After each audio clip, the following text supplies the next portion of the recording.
How much money are you going to make this year? And more specifically, how much work will it take to make that money? My name is Donna St. Louis. I am the creator and founder of PlatformExpertise.com and the PlatformExperts.com. And today on our tweet chat specifically, we were talking about setting and getting 2015 goals. If you want to follow along, grab a piece of paper, a pen, and a calculator, and we're going to get started right now. In order to have realistic goals, we're going to use realistic numbers. The first thing we'll look at is the number of events that you think you'll do in a year. So I'm going to put on the low end 20 events, and on the high end, I'm going to put 40 events. Somewhere in the middle, if I average out the two, will be 30 events. So I have here now 20, 30, and 40 events per year. The next thing we're going to do is look at your rate. Now, I know a lot of people will tell you a lot of things about the rate, but at the end of the day, we all negotiate our rate in some way, shape, or form, or at least 90% of us do.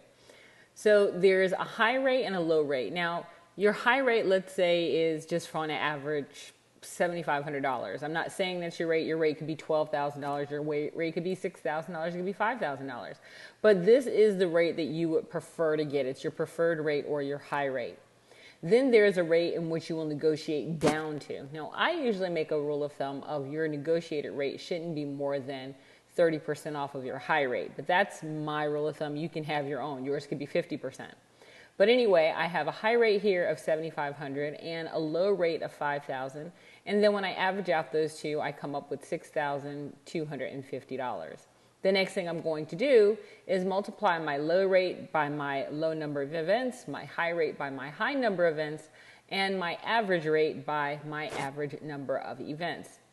What this gives me is my low range for the year. So for example, if all I got was 20 events and on every single event I was paid $5,000, that would be my worst case scenario. That would be my low range of rate that I'm expecting to get for the year, my low income.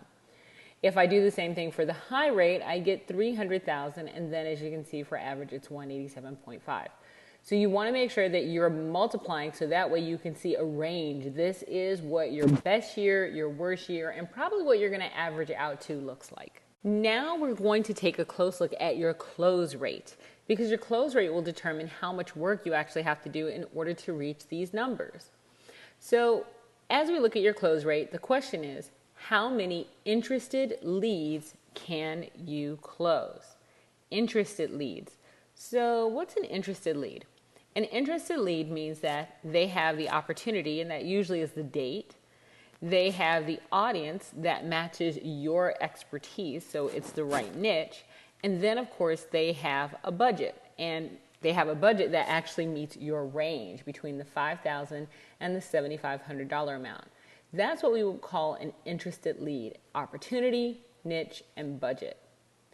Now we're going to look at your close rate. Well, let's say that I gave you 100 leads, and you said, well, Donna, out of 100 leads, I think I could definitely close 5. Okay, this means no matter what happens, you are going to close that 5, okay? That means that you have a 5% close rate. So I want you to think of, out of 100 leads, how many could you close? Now, usually you do this based on last year's numbers. But if you don't have any numbers to base it on, then start with a number like maybe 5%, or even go as low as 2 or 2.5%. The reason is I don't want you to go out of the box and saying, I can close 90% of my leads. I can close 40 or 50 or 30% of my leads. Those numbers are really high, and it does take some experience to get there. It's better to stay low and be a little bit more conservative and be a little safer, and then surprise yourself with extra money at the end. Grab your calculator. We're going to do some quick math. So remember on that page we had the number of events. We had 20 for the low number of events, 30 for the average number of events, and 40 for the high number of events. We're going to take the number of events and divide it by the close rate in order to determine the number of interested leads that we need. So if I take 20 and divide it by 5%, I need to have at least 400 interested leads. If I do the same thing for 30 divided by 5%, I need to have 600 interested leads. And 40 divided by 5%, I need to have 800 interested leads. But remember, these are interested leads, not the total number of leads we need. So let's look at the total number of leads that we need. In order to determine the total amount of leads that you need, what you have to look at is your criteria. So how much criterion do you have? Well, we know for sure there's the date of the opportunity. That's one. Of course, the niche. That's another. And then finally, your money. And your money is actually broken down by your range of your rate. So for example, if you said my range has between $5,000 and $7,500, it has a $2,500 differentiator, right? It has a $2,500 gap. So what you want to do is you want to then create those same ranges going all the way down to zero. So in this case, it would be 0 to 2,500 and then 2,500 to, let's say, 4.9. That would give you your range. So if you look at that, you now have 5 elements of criteria. You have the date of the opportunity, the niche, and then the 3 ranges.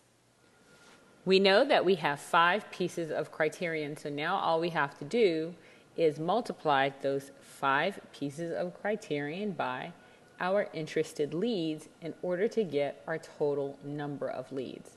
So 400 times 5 is 2,000, 600 times 5 is 3,000, and 800 times 5 is 4,000. These are the total number of leads that I actually need to have available in order to reach my goals for the year. The next question we have to ask ourselves is, how much work does it really take to reach these leads? In order to determine how much work it really takes to reach our goals, we have to look at our lead counts again and the amount of time that we're willing to spend towards them. So I'm going to enter the low lead count, which is 2,000, the medium lead count, which is 3,000, and the high lead count on another page. So I have that, and that's 4,000. I work a 40 work week year. This means that out of the 52 weeks available during the year, I work 40 of them. I make sure that Christmas, Thanksgiving, and 4th of July are off because there aren't a lot of people hiring people for those weeks anyway.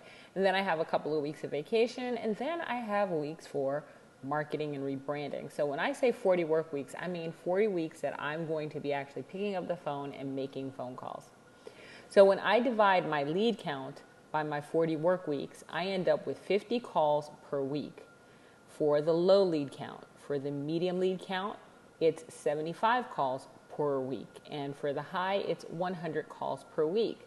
Based on a 5-day work week, I'd have to make 15 for medium and I'd have to make 20 for high. By taking a realistic look at not only my goals, but the work that it takes to reach those goals, as well as the skills that I bring to the table, then I'm more likely to reach my goals every single year. If you need help reaching your goals, then check us out at the Platform Experts or PlatformExpertise.com, where we help speakers start, build, run, and grow a successful business without overpromises or hype. I'm Donna St. Louis. I'll see you next time.